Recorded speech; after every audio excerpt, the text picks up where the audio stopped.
Okay, तो आज हम लोग यूपीआई के बारे में बात करेंगे। यूपीआई यानी इसका फुल फॉर्म है यूनिफाइड पेमेंट इंटरफेस।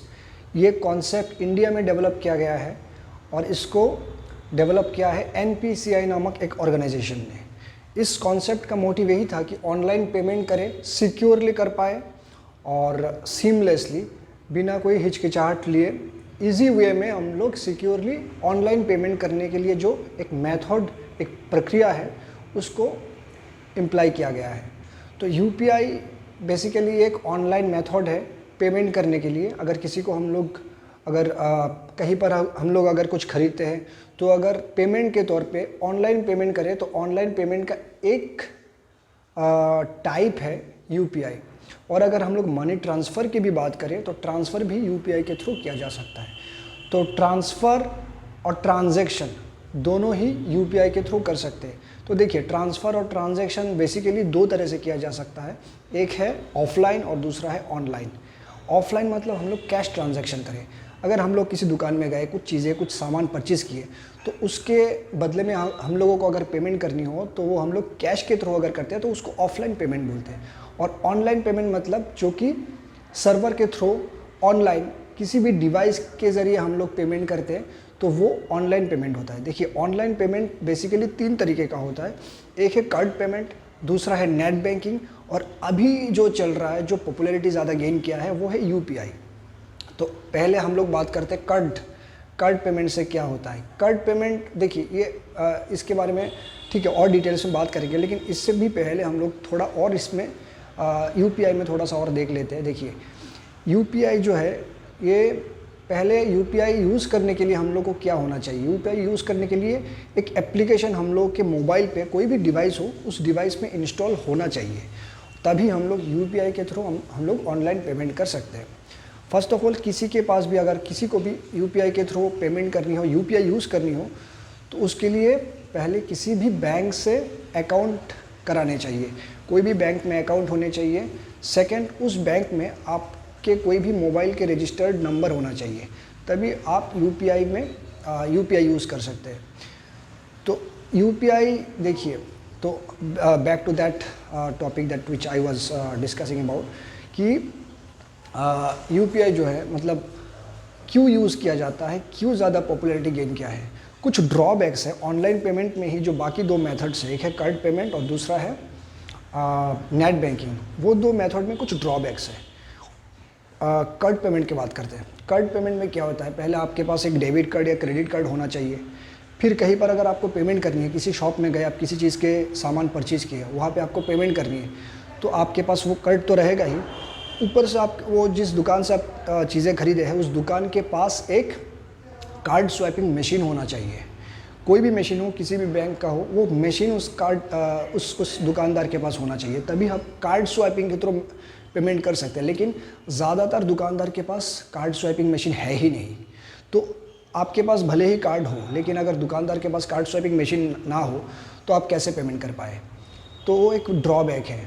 तो दूसरा जो ऑनलाइन पेमेंट है वो है नेट बैंकिंग के थ्रू, लेकिन वो प्रोसीड्यूर बहुत ही लेंथी और टाइम कंज्यूमिंग है और बहुत ज़्यादा मतलब इसमें कभी भी दिक्कतें आ सकती है। जैसे कि अगर आपको ऑनलाइन में नेट बैंकिंग के थ्रू अगर किसी को पेमेंट करनी हो, दुकान से कुछ सामान खरीदे, वही एग्जांपल दे रहा हूँ, आपको पेमेंट करनी हो तो पहले क्या करना पड़ेगा, आपको उस बैंक अकाउंट के पोर्टल में जाना पड़ेगा। अगर एप्लीकेशन इंस्टॉल है तो उस एप्लीकेशन में जाना पड़ेगा। फिर बहुत सारे कॉलम्स होते हैं। अगर किसी अकाउंट में आपको पैसा ट्रांसफ़र करनी हो ना, तो बहुत सारे कॉलम्स होते हैं। उसका बेनिफिशियरी नाम, अकाउंट डिटेल्स, अगर बैंक दूसरा कोई बैंक से उसका खाता जुड़ा हुआ हो आपके बैंक से, तो उसके पास आईएफएससी कोड होगा, वो आपको डालना पड़ेगा। और भी बहुत सारे कॉलम्स हैं। तो इतने सारे कॉलम्स आपको फिलअप करके फिर पेमेंट करनी पड़ेगी, तो मतलब बहुत ही लेंथी प्रोसेस है। तो ऐसे में तो मतलब अगर हर कोई ऐसे, सपोज़ बहुत सारे कस्टमर्स हैं, लाइन में क्यू पे लगे हुए हैं और सबको ऐसे ही नेट बैंकिंग के थ्रू पेमेंट करनी है, तो किसी एक कस्टमर को पेमेंट करने में ही 5 या 10 मिनट लग जाएंगे। तो दुकानदार बोलेगा, भाई कि तेरे को सामान खरीदने तो कैश पेमेंट दे दे भाई, नहीं तो इधर से निकल। तो ये अगर सिचुएशन ना हो, तो इसलिए जो है यूपीआई का कॉन्सेप्ट डेवलप किया गया है। इसमें कोई टाइम कंज्यूमिंग मेथड यूज़ नहीं होता है।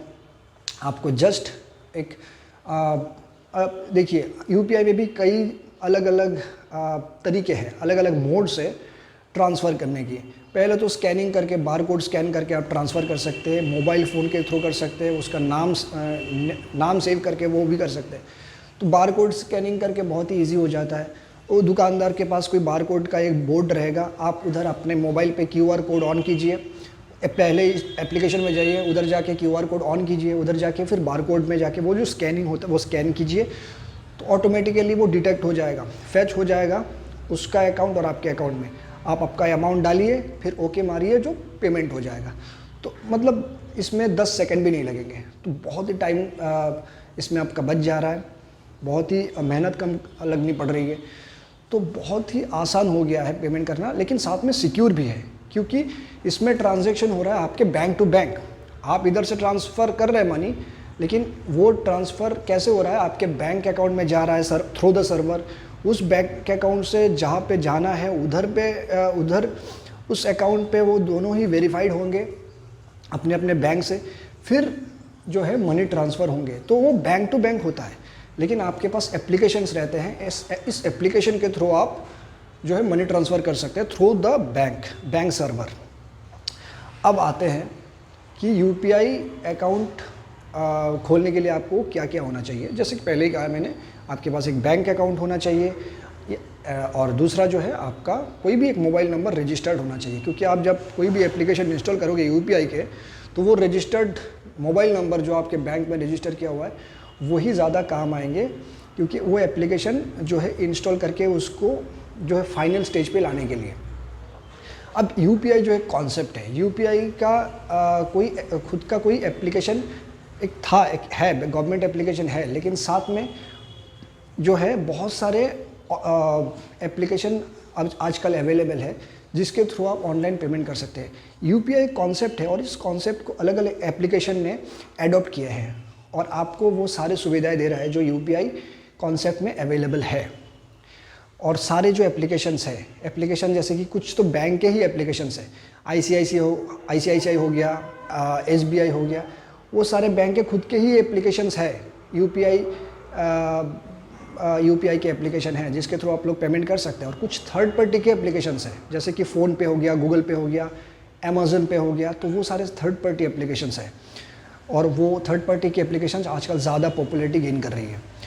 तो बेसिकली क्या होता है, आप उस एप्लीकेशन में जाके रजिस्टर करोगे, आप अपना बैंक अकाउंट डिटेल्स डालोगे, फिर आप एक आईडी जनरेट होगा, उसमें आप अपना रजिस्टर्ड मोबाइल नंबर डालोगे जो बैंक में रजिस्टर किया हुआ है, तो उसके थ्रू आप पेमेंट कर सकते हो। तो ये है मोटा मोटी यूपीआई का एक बेसिक आइडिया आपको देना था।